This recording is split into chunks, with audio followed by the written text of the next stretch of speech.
ഇന്ത്യയിലെ ഏറ്റവും പ്രമുഖരായിട്ടുള്ള സിദ്ധാർത്ഥ് വരദരാജൻ, കരൺ താപ്പർ ഈ മാധ്യമപ്രവർത്തകർക്കെതിരെ വീണ്ടും കേസെടുത്തിരിക്കുകയാണ്. ആസാം ക്രൈംബ്രാഞ്ച് ഓഫീസിൽ അടുത്ത ദിവസം തന്നെ എത്തണമെന്നാണ് പറഞ്ഞിരിക്കുന്നത്. എന്താണ് കാരണം, എന്തിൻ്റെ അടിസ്ഥാനത്തിലാണ് ഈ കേസ് എന്ന കാര്യത്തിൽ ഒരു റിപ്പോർട്ടുകളും പുറത്തു വരുന്നില്ല. കഴിഞ്ഞ 2-3 ദിവസങ്ങൾക്ക് മുമ്പ് സുപ്രീം കോടതി ഇവർക്കൊരു റിലീഫ് നൽകിയ ഓഗസ്റ്റ് 12 ഒരു കേസുമായി ബന്ധപ്പെട്ടിട്ട്. അപ്പോൾ 2014 ശേഷം തുടരെ സ്വതന്ത്രമായിട്ട് മാധ്യമപ്രവർത്തനം ചെയ്യുന്ന മാധ്യമപ്രവർത്തകർക്കെതിരെ കേന്ദ്ര സർക്കാർ അവരുടെ വൃത്തികെട്ട കണ്ണ് പിടികൂടുകയാണെന്നുള്ള ഇതിൻ്റെ ഏറ്റവും ഒടുവിലത്തെ ഇതാണോ ഇത്? പിന്നെ കരൺ താപ്പർ നമുക്കറിയാലോ, അദ്ദേഹം മോഡിയൊക്കെ ഇൻ്റർവ്യൂ ചെയ്ത് വെള്ളം കുടിപ്പിച്ച ഒരു വ്യക്തിയാണ്. ഏതാണ്ടൊരു 2 കൊല്ലം മുമ്പ് ഇതുപോലെ തന്നെ ന്യൂസ് ക്ലിക്കിൻ്റെ പ്രബീർ പുർക്കായസ്ത എന്ന് പറയുന്ന വളരെ സ്കോളറായിട്ടുള്ള ഒരു ജേർണലിസ്റ്റിനെയും ഇതുപോലെ അറസ്റ്റ് ചെയ്തതാണ്. യഥാർത്ഥത്തിൽ ഞാൻ ഖേദിക്കുന്നു, അന്ന് ഞാൻ അറസ്റ്റിനെ അനുകൂലിച്ച ഒരാളാണ്. കാരണം അത് അനുകൂലിക്കാൻ കാരണം കേന്ദ്ര ഗവൺമെൻറ് പറഞ്ഞത് അന്ന് 86 കോടി രൂപ ബാങ്ക് വഴി ഇദ്ദേഹത്തിൻ്റെ ന്യൂസ് ക്ലിക്കിലേക്ക് അമേരിക്കയിൽ നിന്നും US-ൽ നിന്നുമൊക്കെ ട്രാൻസ്ഫർ ചെയ്തിട്ടുണ്ടെന്നും അത് ഇല്ലീഗൽ ട്രാൻസാക്ഷനാണ് എന്ന് പറഞ്ഞുകൊണ്ടാണ് ഈ അറസ്റ്റ് നടന്നത് പ്രബീർ പുർക്കായസ്തയുടെ. പക്ഷേ പിന്നീട് കേസ് വന്നപ്പോഴേക്കും ഏതാണ്ട് ഉള്ളി തൊണ്ടു പൊളിച്ച് പോലെയുള്ള അവസ്ഥയായിപ്പോയി. കാരണം പൊളിച്ച് ഒന്നുമില്ലാത്ത അവസ്ഥയിലേക്ക് പോയി. പ്രബീർ പുർക്കായസ്തയെ വെറുതെ വിട്ടു.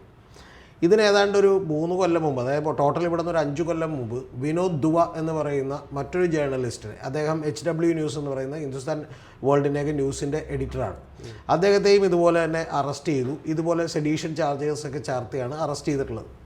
ഇപ്പോൾ ഏറ്റവും ഒടുവിൽ നമ്മൾ ഒരുപക്ഷെ ചെയ്യില്ല എന്ന് വിചാരിച്ച 2 പേരാണ് ദ വയറിൻ്റെ ഈ പറയുന്ന പോലെ ഓണറായിട്ടുള്ള സിദ്ധാർത്ഥ് വരദരാജൻ ഒരു പ്രത്യേകത ഉള്ളത്, അദ്ദേഹം ഒരു അമേരിക്കൻ സിറ്റിസണാണ്, അദ്ദേഹം ഒരു ഇന്ത്യൻ സിറ്റിസൺ അല്ല. ഇവരൊക്കെ തന്നെ ഇവിടെ നേരത്തെ ഉണ്ടായിരുന്നവരാണ്, ഇവർ രാജ്യദ്രോഹികളൊന്നുമല്ല. ഇവർ ഹിന്ദുവിൽ എഡിറ്ററായിരുന്നു സിദ്ധാർത്ഥ് വരദരാജൻ. പിന്നെ കരൺ താപ്പറെ കുറിച്ച് നമ്മൾ പറയേണ്ട കാര്യമില്ല. CNN IBNലൊക്കെ ഡെവിൾസ് അഡ്വക്കേറ്റ് എന്ന് പറഞ്ഞാൽ പ്രോഗ്രാം നടത്തുകയും മോദിയുമായിട്ട് താങ്കൾ പറഞ്ഞിട്ടുള്ള ഇൻ്റർവ്യൂ എന്ന് പറയുന്നത് 3 മിനിറ്റ് കഴിയുമ്പോൾ മോദിയോട് വളരെ ഷാർപ്പായിട്ടുള്ള ചില ചോദ്യങ്ങൾ ചോദിച്ചതിൻ്റെ പേരിൽ അത്രമാത്രം ഒഫൻസീവ് ഒന്നുമല്ല, പക്ഷെ അതുപോലും താങ്ങാൻ പറ്റാത്തതുകൊണ്ട് മോദി എഴുന്നേറ്റ് പോവുകയും ചെയ്തതാണ്. അപ്പോൾ അതുകൊണ്ട് ഇവർക്കെതിരെയുള്ള ഈ കോടതി നടപടികൾ നിൽക്കുമെന്ന് നമ്മൾ വിചാരിക്കുന്നില്ല. പിന്നെ ഇവർക്കെതിരെ ചാർജ് ചെയ്തേക്കുന്ന കേസ് എന്ന് പറയുന്നത് പഴയ നിയമത്തിൽ 124A എന്ന് പറയുന്ന ഒരു കേസാണ്. ആ 124A എന്ന് പറയുന്ന കേസിന് പകരം ഇപ്പോൾ BNS വന്നേക്കണം 152 ആണ്. ഈ 152 വരാനുള്ള കാര്യം എന്ന് പറഞ്ഞാൽ തന്നെ സുപ്രീം കോടതി തന്നെ ഈ 124A ബന്ധപ്പെട്ടിട്ടുള്ള എല്ലാ നടപടികളും സ്റ്റേ ചെയ്തു.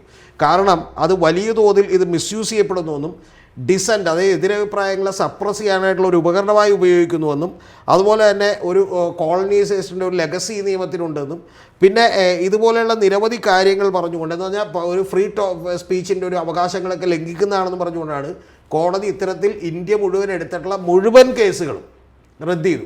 കാരണം ഇത് ദേശദ്രോഹം എന്ന് പുറത്തു പറയുമ്പോൾ ഗൗതം അറിയേണ്ടത്, ദേശദ്രോഹം എങ്ങനെയാണ് ഗവൺമെൻറ്റിനെതിരായിട്ടുള്ള ഭരണകൂടത്തിനെതിരായിട്ടുള്ള ചില വിമത അഭിപ്രായങ്ങളും ഒക്കെ വേണമെങ്കിൽ നമുക്ക് ഈ ദേശദ്രോഹത്തിനടുത്ത് ഉൾപ്പെടുത്താം. ഇപ്പോൾ നമ്മൾ പറഞ്ഞേക്കുന്ന ഒരു കാര്യം, കഴിഞ്ഞ 28-ന് ദ വയറിൽ പ്രസിദ്ധീകരിച്ച ഒരു ലേഖനത്തിൽ ഇന്തോനേഷ്യയിലെ ഡിഫൻസ് അറ്റാഷെ ആയിട്ടുള്ള നേവൽ അറ്റാഷയുടെ ഒരു വാചകം ചേർത്തിട്ടുണ്ട്. ആ വാചകത്തിൽ അദ്ദേഹം തന്നെ ഇന്ത്യയിലെ എയർക്രാഫ്റ്റുകൾ നഷ്ടപ്പെട്ടുവെന്നും നമുക്ക് ചില കുഴപ്പങ്ങൾ പറ്റിയെന്നൊക്കെ പറയുന്ന വാചകമാണ്. അത് ആദ്യമായിട്ട് അദ്ദേഹം തുറന്നു പറയുന്നത്. അത് ഉൾപ്പെടുത്തിയിട്ടുള്ള ഒരു ലേഖനം, അതിൻ്റെ പേരിലാണ് ഈ കേസെടുത്തിട്ടുള്ളത്.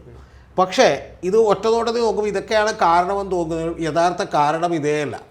കാരണം നമ്മളിപ്പോൾ നോക്കിയാൽ, ഇപ്പോൾ ദ വയർ നോക്കിയാൽ, അല്ലെങ്കിൽ മിൻറ്റ് നോക്കിയാൽ, ദ ക്വിൻറ്റ് നോക്കിയാൽ, അല്ലെങ്കിൽ ഇത്തരത്തിലുള്ള നിരവധി കാരവൻ പോലെയുള്ള പ്രസിദ്ധീകരണങ്ങൾ എടുത്തു നോക്കിയാൽ ഇവരുടെയൊക്കെ ഒരു വ്യൂവർഷിപ്പ് വലിയ ഭയക്കുന്നൊരു കാര്യമല്ല. ഇപ്പം ഞാൻ പറഞ്ഞിട്ടുണ്ടെങ്കിൽ ഇവിടെ നമുക്കിപ്പോൾ ഒരു 5 ലക്ഷം 10 ലക്ഷം ഒന്നും വ്യൂസൊന്നും അതിനൊന്നും ഓരോ വീഡിയോയ്ക്കും ഇല്ല, ഇത് പറയുന്നുണ്ട്. പക്ഷേ ഇതിൻ്റെ പ്രശ്നം എവിടെയാണെന്നറിയാമോ? ഇന്ത്യയിലെ ഗവൺമെൻറ്റിനെതിരെയുള്ള നരേറ്റീവുകൾക്കുള്ള തിങ്ക് ടാങ്കുകളാണിതെല്ലാം. എന്ന് പറഞ്ഞാൽ അത് ഇവരാണ് ശരിക്കും അതിൻ്റെ ഒരു ഇൻ്റലക്ച്വൽ നരേഷൻ എന്ത് ചെയ്യുന്നത്, ബിൽഡ് ചെയ്യുന്നത്. അല്ലെങ്കിൽ അതിന് വേണ്ടിയിട്ടുള്ള പല ഈ പറയുന്ന പോലെ എക്യുപ്മെൻസും കൃത്യമായിട്ട് എന്ന് പറഞ്ഞാൽ ടൂൾസ് കൊടുക്കുന്നവരാണ്, ചിന്തകൾ കൊടുക്കുന്നവരാണ്. ഇപ്പോൾ ഉദാഹരണത്തിന് നമുക്കത് പറഞ്ഞാൽ മനസ്സിലാവണമെന്നുണ്ടെങ്കിൽ ഇപ്പോൾ മീഡിയ വൺ, വെൽഫെയർ പാർട്ടിയിലോ അല്ലെങ്കിൽ ജമാഅത്തെ ഇസ്ലാമിയിലോ ഒന്നും 1% പോലും മുസ്ലിംസ് ഇല്ല, വളരെ കുറവാണ് ആളുകളുള്ളത്. പക്ഷേ അവരുടെ മാധ്യമ സ്ഥാപനങ്ങൾക്ക് ആളുകളെ സ്വാധീനിക്കാൻ കഴിയുന്നത് വലിയ തോതിലാണ്. കാരണം അവിടെ നിന്ന് കൊടുക്കുന്ന വിവരങ്ങൾ, ഇൻഫർമേഷൻസ് ഇതെല്ലാം തന്നെ വലിയ ആളുകളെ സ്വാധീനിക്കുന്നുണ്ട്. കേരളത്തിലിരുന്ന് പോലും ഇപ്പോൾ താങ്കളോട് തുറന്നു പറഞ്ഞപ്പോൾ മീറ്റ് ദ എഡിറ്റേഴ്സ് അല്ലെങ്കിൽ മറ്റ് ചാനലുകളിൽ ഇപ്പോൾ അഭിലാഷ് മോഹനെ പോലെയുള്ള ആളുകൾ അല്ലെങ്കിൽ ഇത്തരത്തിലുള്ള ആളുകൾ പരിപൂർണമായും ഏതാണ്ട് ഡിപ്പെൻഡ് ചെയ്യുന്നത് ഈ പറയുന്ന കാരവൻ പോലെയുള്ള ദ വയർ പോലെയുള്ള പ്രസിദ്ധീകരണങ്ങളെയാണ്. അപ്പോൾ അത്തരം പ്രസിദ്ധീകരണങ്ങളെയൊക്കെ തന്നെ അവർ ഡിപ്പെൻഡ് ചെയ്യുന്നതുകൊണ്ട് ഇത് നേരത്തെ പറഞ്ഞ പോലെ ഗവൺമെൻറ്റിനെതിരെയുള്ള ഒരു പൊതുജനാഭിപ്രായവും ഡിസൻറ്റോ രേഖപ്പെടുത്താനായിട്ട് ഫാക്ച്വലി വളരെ കറക്റ്റായിട്ടുള്ള ക്രെഡിബിൾ ആയിട്ടുള്ള ഇൻഫർമേഷൻസ് കൊടുക്കുന്ന ഇതാണ് ഇതിൻ്റെ ഒരു സൈഡ്. ഇനി രണ്ടാമത്തെ വയർ എന്ന് പറയുന്നത് എത്രയോ കാലമായിട്ട് കേന്ദ്ര സർക്കാരിന്റെ ശത്രു ലിസ്റ്റിലുള്ള ഒരു മാധ്യമമാണ്. അല്ല, കേന്ദ്ര സർക്കാരിന്റെ ശത്രു ലിസ്റ്റിലുള്ളത് കൊണ്ടാണല്ലോ തീർച്ചയായിട്ടും എന്ത് ചെയ്തിട്ടുള്ളത്, അത് ഇറങ്ങിപ്പോയിട്ടുള്ളത്. പിന്നെ ഈ ശത്രു ലിസ്റ്റ് എന്ന് പറയുന്നത് ഗൗതം, ആദ്യം ഭരണത്തിലേക്ക് കയറുമ്പോൾ ഈ ശത്രു ലിസ്റ്റ് വലിയ കുഴപ്പമുണ്ടാവില്ല.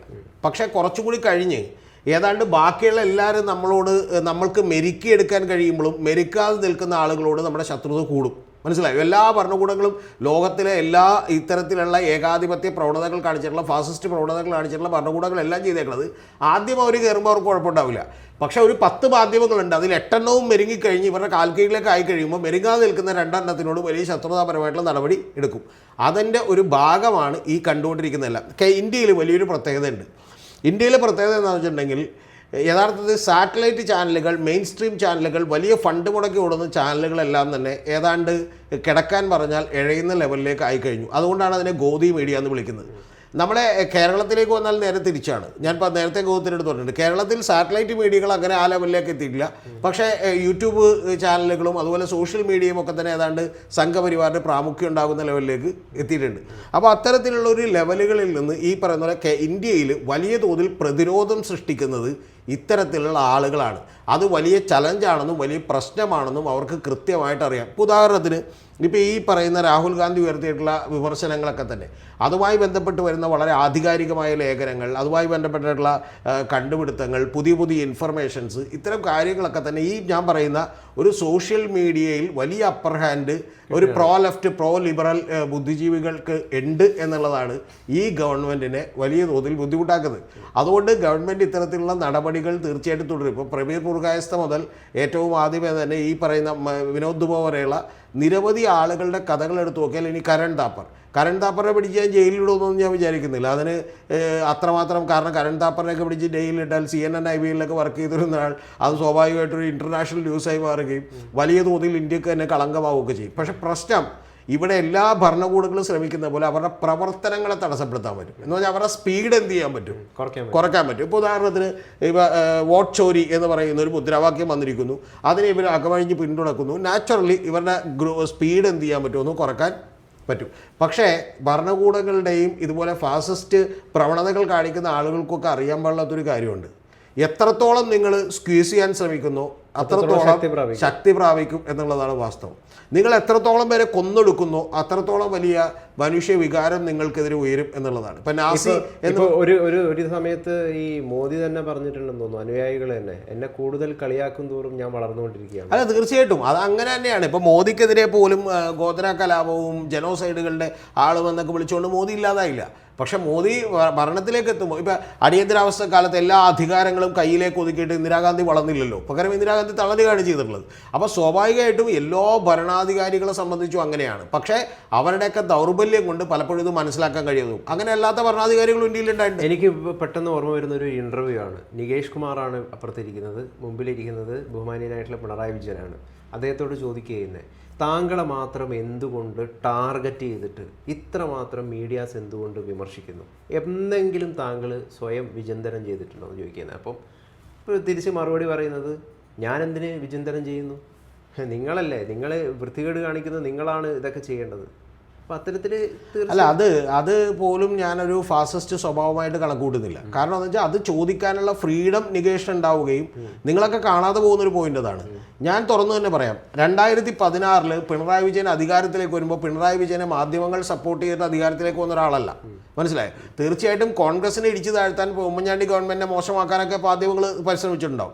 പക്ഷേ ഒരിക്കലും പിണറായി വിജയൻ എന്ന് പറയുന്ന ഒരാൾക്ക് മാധ്യമങ്ങളുടെ സപ്പോർട്ട് കിട്ടിയിട്ടോ അല്ലെങ്കിൽ പരിലാളങ്ങളേറ്റോ ഒന്നും ഈ പറയുന്ന മുഖ്യമന്ത്രിയായ ഒരാളല്ല.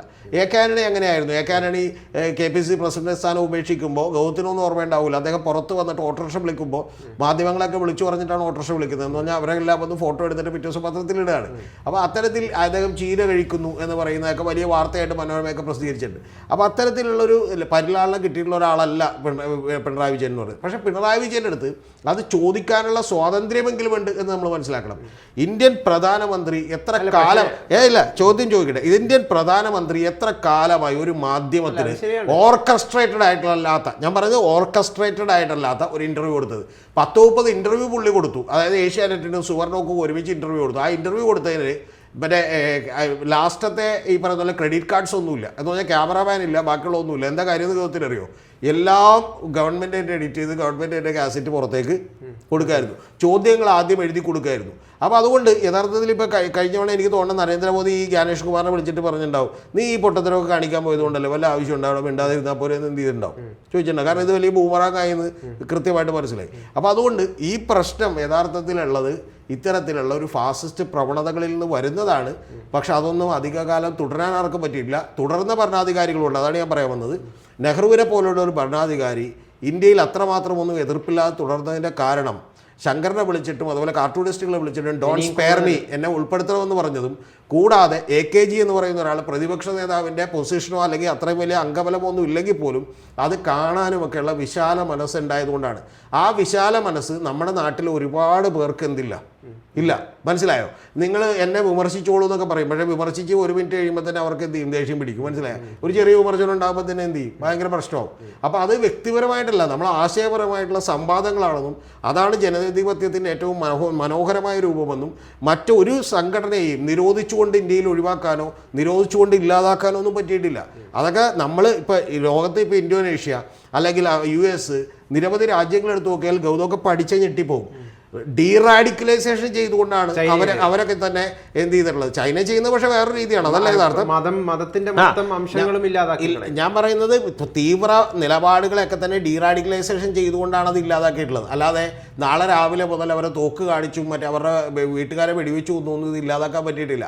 അങ്ങനെ അതുകൊണ്ട് ഈ കേസൊന്നും കാണിച്ച് ഇന്ത്യൻ മാധ്യമ രംഗത്തെ മുഴുവൻ അങ്ങോട്ട് ഭയപ്പെടുത്തിയേക്കാം എന്ന് ഒരു കാരണവശാലും എന്ത് ചെയ്യരുത്, വിചാരിക്കരുത്. ഈ വിനോദ് ദുബയ്ക്കെതിരെ കേസ് കൊടുക്കുന്നത് ഇതുപോലെ തന്നെ താങ്കൾ നേരത്തെ ചോദിച്ചല്ലോ, അതായത് 2 വർഷം മുമ്പ് വരെ അനുകൂലിച്ചായിരുന്നു, ഞാൻ അതിൽ ഖേദിക്കുന്നു, ഫണ്ട് വാങ്ങിച്ചത് അത് തെറ്റ് തന്നെയാണ്. ഇപ്പോൾ അതിൽ ഞാൻ ഖേദമുണ്ട് എന്ന് പറഞ്ഞാൽ എനിക്ക് പറ്റിയ തെറ്റല്ല അത്. ആ വാർത്ത പുറത്തേക്ക് വരുമ്പോൾ ഗവൺമെൻറ് ഓഫ് ഇന്ത്യ ഇദ്ദേഹത്തെ അറസ്റ്റ് ചെയ്യുന്നതിന് പറഞ്ഞിട്ടുള്ള, അതായത് നമ്മുടെ അന്വേഷണ ഏജൻസികൾ പറഞ്ഞിട്ടുള്ളത് ചൈനീസ് ബന്ധമുള്ള അമേരിക്കയിൽ നിന്നുള്ള പണം 86 കോടി രൂപ ഇദ്ദേഹത്തിൻ്റെ അക്കൗണ്ടിലേക്ക് വന്നു എന്നാണ്. അപ്പോൾ അങ്ങനെ ഒരു പോലീസ് ഉദ്യോഗസ്ഥൻ പറഞ്ഞാൽ നമുക്കത് വിശ്വസിക്കുക മാത്രമേ നിവൃത്തിയുള്ളൂ. മനസ്സിലായി? ഇപ്പോൾ ഗോവിന്ദ ചാമിയാണ് കൊലപാതകം നടത്തിയെന്ന് പറഞ്ഞാൽ നമുക്കത് വിശ്വസിക്കുകയേ മാർഗമുള്ളൂ. അപ്പോൾ അങ്ങനൊരു എന്ന് പറഞ്ഞാൽ അത് ആ റിപ്പോർട്ട് വന്നുകൊണ്ടിരിക്കുന്ന സമയത്താണ് ഞാൻ ആ വീഡിയോ തന്നെ എടുക്കുന്നത്. കാരണം എന്നൊക്കെ നമ്മൾ പെട്ടെന്നൊരു വീഡിയോ എടുക്കുകയാണ്. അപ്പോൾ ഗൗതം ആ വീഡിയോ എടുക്കുമ്പോൾ ഞാൻ അന്നങ്ങനെ പറഞ്ഞതുകൊണ്ട് പിന്നീട് ഞാൻ ആ കേസ് ഭയങ്കരമായിട്ട് ഫോളോ ചെയ്തിരുന്നു. കാരണം I want to know that whether I am right or wrong, ഞാൻ അന്നെടുത്ത തീരുമാനം റൈറ്റാണോ തെറ്റാണോ എന്ന് എനിക്ക് അറിയണമായിരുന്നു. അപ്പോൾ അത് ഫോളോ ചെയ്തപ്പോഴാണ് പിന്നീട് ഇത് ഇദ്ദേഹത്തെ നിരവധി ദിവസങ്ങളിൽ ജയിലിടുകയും അതിനുശേഷം ഇദ്ദേഹം മറ്റേ കോടതിയിലേക്ക് ചെല്ലുമ്പോൾ കോടതിയിൽ നിന്ന് മറ്റൊരു വിധി വരികയും ഇതിലെന്താണ് തെളിവെന്ന് ചോദിക്കുകയൊക്കെ ചെയ്യുന്ന അത്ഭുതപൂർവ്വമായിട്ടുള്ള കാര്യം കാണുന്നത്. പക്ഷെ അപ്പോഴാണ് എനിക്കൊരു കാര്യം മനസ്സിലായത്, നമ്മുടെ അന്വേഷണ ഏജൻസികൾ ഒന്ന് ആലോചിച്ച് നോക്കണം, 86 കോടി രൂപ അദ്ദേഹത്തിൻ്റെ അക്കൗണ്ടിലേക്ക് കറക്റ്റായി വന്നിട്ടുണ്ട് എന്ന് പറഞ്ഞിട്ടുണ്ടെങ്കിൽ നമുക്ക് എന്ത് ചെയ്യാനേ പറ്റുള്ളൂ? അത് കേസന്വേഷണം നടക്കൂ, നിങ്ങൾ എന്ത് ചെയ്യൂ, അറസ്റ്റ് ചെയ്യൂ എന്ന് പറയാം. അല്ല, തീർച്ചയായിട്ടും അങ്ങനെയാണല്ലോ. അതിന് അദ്ദേഹത്തിന് രേഖകൾ കാണിക്കാൻ പറ്റിയില്ല. അത് ഈ പറയുന്ന പോലെ ഒരു വിദേശത്ത് നിന്ന് ഇദ്ദേഹത്തിൻ്റെ മാധ്യമങ്ങളെ ഇന്ത്യയിലെ മറ്റു പ്രചരണം നടത്തുന്നതിൻ്റെ ഫണ്ടിങ് ആയിട്ട് വന്നതാണ് എന്നൊക്കെ പറഞ്ഞു. പക്ഷെ അതിനുശേഷം പോലും ഈ പ്രബീർ പുർകായസ്ഥയുടെയൊക്കെ ന്യൂസ് ക്ലിക്കൊക്കെ എടുത്ത് ഞാൻ നിരവധി തവണ സെർച്ച് ചെയ്യുമ്പോൾ ഞാനത് കണ്ടിട്ടുള്ളത് അതിലങ്ങനെ ചൈനീസ് അനുകൂലമായിട്ടോ അല്ലെങ്കിൽ വേറെ എന്തെങ്കിലും ഇന്ത്യക്ക് വിരുദ്ധമായിട്ടോ ഒന്നും കണ്ടില്ല. പക്ഷെ അതിന് മുൻപ് ഞാൻ അത്രത്തോളം ഡീറ്റെയിൽഡ് ആയിട്ട് അത് നോക്കാറുണ്ടായിരുന്നില്ല, സത്യമാണ്. പക്ഷെ അപ്പം എൻ്റെ മുമ്പിലുള്ള ഫാക്ട്സ് ആൻഡ് ഫിഗേഴ്സ് വെച്ചിട്ടാണല്ലോ നമ്മളൊരു കൺവിക്ഷനിലേക്ക് എത്തുക. അപ്പം എനിക്ക് വേണമെങ്കിൽ ഇപ്പോൾ ഗൗതത്തിനടുത്ത് പറയാതിരിക്കാം, ഈ വീഡിയോ കാണുന്ന എല്ലാവരും അത് കണ്ടിട്ടൊന്നും ഉണ്ടാവില്ല. പക്ഷേ എന്നെ സംബന്ധിച്ചിടത്തോളം ഞാനിത് ചെയ്യുന്നത് പണത്തിനോ അല്ലെങ്കിൽ വേറെ എന്തെങ്കിലും കാര്യത്തിനോ വേണ്ടിയില്ല. ജനത്തിനോട് സത്യം പറയുക, സത്യം കേൾക്കാൻ താല്പര്യമുള്ള 10 പേരുണ്ടെങ്കിൽ കേൾക്കുക, അത്രേ. അല്ല, അത് പറഞ്ഞ അത് വളരെ വിലയേറിയ പോയിന്റാണ്. അത് അങ്ങനെ സത്യം പറയുക എന്നതാണ് മാധ്യമ പ്രവർത്തനമെങ്കിൽ അങ്ങനെ സത്യം പറയുന്ന മാധ്യമ പ്രവർത്തകർ നമ്മുടെ നാട്ടിൽ ഇല്ലാതായിക്കൊണ്ടിരിക്കുകയല്ലേ. എല്ലാവരും ഏതെങ്കിലും ഒരു താല്പര്യത്തിന്റെ പുറത്ത് അല്ലെങ്കിൽ ഏതെങ്കിലും ഒരു സൈഡിൽ നിന്ന് മാത്രമല്ലേ സംസാരിക്കാൻ പറ്റും. അല്ല, എനിക്ക് ഗൗതത്തോട് പറയാനുള്ളത്, ആ സൈഡിൽ നിന്ന് സംസാരിക്കുന്നതിന് പോലും കുഴപ്പമില്ല എന്ന് വിചാരിക്കുന്ന ഒരാളാണ്. പക്ഷെ ആ സൈഡിൽ നിന്ന് സംസാരിക്കുന്നത് നിങ്ങൾ ഈ പറയുന്ന പോലെ മറ്റൊരു തരത്തിലുള്ള സ്വാധീനത്തിനും വഴങ്ങാത്ത നിങ്ങളുടെ കൺവിക്ഷൻ ആയിരിക്കണം. മനസ്സിലായോ? ഇപ്പം ഞാൻ നരേന്ദ്രമോദിക്ക് എതിരെ നിൽക്കുന്നു, അല്ലെങ്കിൽ ഞാൻ പിണറായി വിജയൻ അടുത്ത് നിൽക്കുന്നു, അല്ലെങ്കിൽ ഞാൻ പിണറായി വിജയൻ എതിരിക്കുന്നു, നരേന്ദ്രമോദിക്ക് അടുത്ത് നിൽക്കുന്നു എന്ന് പറയുന്നതിന് പോലും എനിക്ക് കുഴപ്പമില്ല. പക്ഷെ പ്രശ്നം എന്താണെന്ന് വെച്ചിട്ടുണ്ടെങ്കിൽ ഗൗതം പറഞ്ഞ പോയിന്റ് വലുതാണ്. വെസ്റ്റഡ് ഇൻട്രസ്റ്റുകളുടെ പേരിൽ, അതായത് ഈന്തപ്പഴം മേടിച്ച് തിന്നാനും പിന്നെ ഈ പറയുന്ന പോലെ എന്ത് ചെയ്യാനും കേന്ദ്ര ഗവൺമെൻറ് പരസ്യം കിട്ടാനും അല്ലെങ്കിൽ ഈ പറയുന്ന പോലെ സുഖമായി ജീവിക്കാൻ വേണ്ടിയുള്ള പണം ഉണ്ടാക്കാൻ ഇതിൻ്റെയൊക്കെ ഇടനിലക്കാരായി നിൽക്കുകയും ചെയ്യുന്ന നിരവധി ജേർണലിസ്റ്റുകളും ആളുകളും ഒക്കെ ഉണ്ട്. ഇതുവരെ ഞാൻ അങ്ങനെ ആയിട്ടില്ല എന്ന് മാത്രമേ ഞാൻ പറഞ്ഞിട്ടുള്ളൂ. ഓഫറൊന്നും കിട്ടാത്തതുകൊണ്ടല്ല, വളരെ കൃത്യമായി ഏത് സൈഡും എനിക്ക് ന്യായീകരിക്കാൻ കഴിയുന്ന ഒരു ഡിബേറ്ററാണ് ഞാനെന്ന് എനിക്ക് എന്നെക്കുറിച്ച് തന്നെ അറിയാം. എന്ന് പറഞ്ഞാൽ നാളെ ഗൗതം പറയുകയാണ് ഈ സൈഡ് പറഞ്ഞോളൂ എന്ന് പറഞ്ഞാൽ എനിക്കത് ഗംഭീരമായി അവതരിപ്പിക്കാൻ പറ്റും. പക്ഷേ ഞാനത് ശ്രമിക്കാത്തത് എനിക്ക് എന്നെ തന്നെ വഞ്ചിച്ചുകൊണ്ട് എനിക്ക് ഇവിടെ നിന്നും നേടാനില്ല എന്നുള്ളത് കൊണ്ടാണ്. കാരണം എനിക്ക് സുഖമായി കിടന്നുറങ്ങണം എന്ന് താല്പര്യമുള്ള ഒരാളാണ്. അപ്പോൾ അതുകൊണ്ട് ഈ പറയുന്ന ചെറിയ ചെറിയ പെറ്റി കാര്യങ്ങൾ കിട്ടിയത് കൊണ്ടിട്ടൊന്നും എന്നെ തൃപ്തിപ്പെടുത്തണമെങ്കിൽ എൻ്റെ ഡിമാൻഡുകളൊക്കെ വളരെ ഹൈയാണ്. അപ്പോൾ അതുകൊണ്ട് അത്ര വയ്യായിട്ടുള്ളതോ അല്ലെങ്കിൽ എന്നെ ഭ്രമിപ്പിക്കാൻ അല്ല, അങ്ങനെ ഇതുവരെ സ്വീകരിച്ചിട്ടില്ല, സ്വീകരിക്കാൻ ഉദ്ദേശിക്കുന്നില്ല. അതുകൊണ്ടാണ് യഥാർത്ഥത്തിൽ നമ്മളൊരു കക്ഷിയുടെയോ അല്ലെങ്കിൽ പിന്നെ വളരെ ഗൗതത്തിനോട് പറയാം, ഇതുപോലുമല്ല പ്രശ്നം യഥാർത്ഥത്തിൽ നമുക്ക് കിട്ടുന്ന പണമോ ഓഫറോ പോലുമല്ല ഗൗതം. നമുക്ക് വലിയ വേദികൾ കിട്ടും, നമുക്ക് വേണമെങ്കിൽ വ്യൂവർഷിപ്പ് കൂടും. ഇതിനൊക്കെ അപ്പുറം നമ്മുടെ ഉള്ളിലുള്ളൊരു ഐഡിയോളജി, ആ ഐഡിയോളജി നമ്മളെ വല്ലാതെ പിടികൂടില്ല. അല്ല, ഐഡിയോളജി പിടികൂടുന്നതിന് പരിധി വേണം എന്ന് പറയുന്ന ഒരാളാണ് ഞാൻ. നിങ്ങളിപ്പോൾ ഒരു ഗാന്ധിസം നിങ്ങളെ പിടികൂടി, അല്ലെങ്കിൽ മാർക്സിസം നിങ്ങളെ പിടികൂടി, അല്ലെങ്കിൽ നിങ്ങളെ മറ്റേതെങ്കിലും തരത്തിലുള്ള ഒരു ഐഡിയോളജി പിടികൂടി എന്ന് വിചാരിക്കും. പക്ഷേ ഈ ഐഡിയോളജി ഇവിടെ ഇംപ്ലിമെൻ്റ് ചെയ്യാൻ നിൽക്കുന്ന ഒരു രാഷ്ട്രീയ നേതൃത്വത്തിനും തെറ്റുകൾ പറ്റാം എന്ന് നമ്മുടെ മഹാഭൂരിപക്ഷം വരുന്ന സമൂഹം അന്ധതയില്ലാതെ അടിമത്തമില്ലാതെ വിചാരിക്കാൻ തുടങ്ങുന്ന കാലത്തെ ഇന്ത്യ ഗംഭീരമാകുള്ളൂ. നിങ്ങളിപ്പോൾ യഥാർത്ഥത്തിൽ കാനഡ എടുത്തു പോയിക്കോളൂ, നിങ്ങൾ ബ്രിട്ടൻ എടുത്തു പോയിക്കോളൂ. ഇത്തരം രാജ്യങ്ങളിലൊക്കെ തന്നെ അവിടെയുള്ള പാർട്ടിക്കാരാണ് അവരുടെ നേതാക്കന്മാരെ ആദ്യം തന്നെ മാറ്റണത്. എന്തുകൊണ്ടാണ് കാര്യം? ജനത്തിൻ്റെ അഭിപ്രായം എതിരാണെന്ന് പറഞ്ഞിട്ടുണ്ടെങ്കിൽ അവർ ബോറിസ് ജോൺസനെ മാറ്റും, ഈ പറയുന്ന പോലെ ആരെ മാറ്റും, കാനഡയിലെ ജസ്റ്റിൻ ട്രൂഡോനെ എടുത്ത് മാറ്റും. അങ്ങനെ മാറ്റാൻ കഴിയാവുന്ന ഒരു ജനാധിപത്യ സമ്പ്രദായത്തിലേക്ക് നമ്മൾ വളർന്നിട്ടില്ല. നമ്മളിവിടെയുള്ള പാവപ്പെട്ട സാധാരണക്കാരായിട്ടുള്ള ജനങ്ങൾ അന്ധമായി ഈ നേതാക്കളെയും അവരുടെ രാഷ്ട്രീയ പ്രസ്ഥാനങ്ങളെയും വിശ്വസിക്കുന്നവരാണ്. അതിന് പകരം ഫാക്ട്സ് ആൻഡ് ഫിഗേഴ്സിൻ്റെ അടിസ്ഥാനത്തിൽ ഇപ്പം ഞാൻ ഇപ്പോൾ പേര് പറയുന്നില്ല, താങ്കൾക്ക് ബുദ്ധിമുട്ടാവുമെന്ന് വെച്ച്. കഴിഞ്ഞ ദിവസം ഒരാളുടെ വീഡിയോ ഞാൻ കണ്ടു, പറഞ്ഞേക്കുന്നത് മുഴുവൻ നുണയാണ്. പക്ഷേ ഏതാണ്ട് 1.5 ലക്ഷത്തോളം ആളുകൾ കാണുകയും 9,000-ഓളം വരുന്ന ലൈക്ക് കിട്ടുകയും ചെയ്തിട്ടുണ്ട്.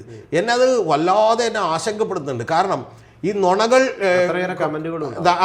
നുണകൾ വിഴുങ്ങാൻ വേണ്ടി ആളുകൾ നമ്മുടെ രാജ്യത്ത് പെരുകുന്നുവെങ്കിൽ തീർച്ചയായിട്ടും ഇന്ത്യ രാജ്യം അല്ലെങ്കിൽ കേരളമൊക്കെ തന്നെ വലിയ അപകടത്തിലാണ്. എന്തായാലും സ്വതന്ത്ര മാധ്യമം നിലനിൽക്കണം, അത് ഈ നാടിന് ആവശ്യമാണ്. അതിൻ്റെ പല്ലും നഖവും കൊഴിച്ചു കളയാൻ വേണ്ടിയിട്ട് കേന്ദ്ര സർക്കാർ പുറപ്പെടുന്നുണ്ടെങ്കിൽ അതിനെതിരെ ശക്തമായിട്ടുള്ള പ്രതിഷേധങ്ങൾ ഉണ്ടാവുക തന്നെയാണ് വേണ്ടത്. അല്ല, അതിലാണ് ഗൗതം പറഞ്ഞത്, മാധ്യമങ്ങൾ എല്ലാ കാലത്തും ഒരു പ്രതിപക്ഷത്തിൻ്റെ ധർമ്മമാണ് ചെയ്യേണ്ടത് എന്ന് വിചാരിക്കുന്ന ഒരാളാണ് ഞാൻ.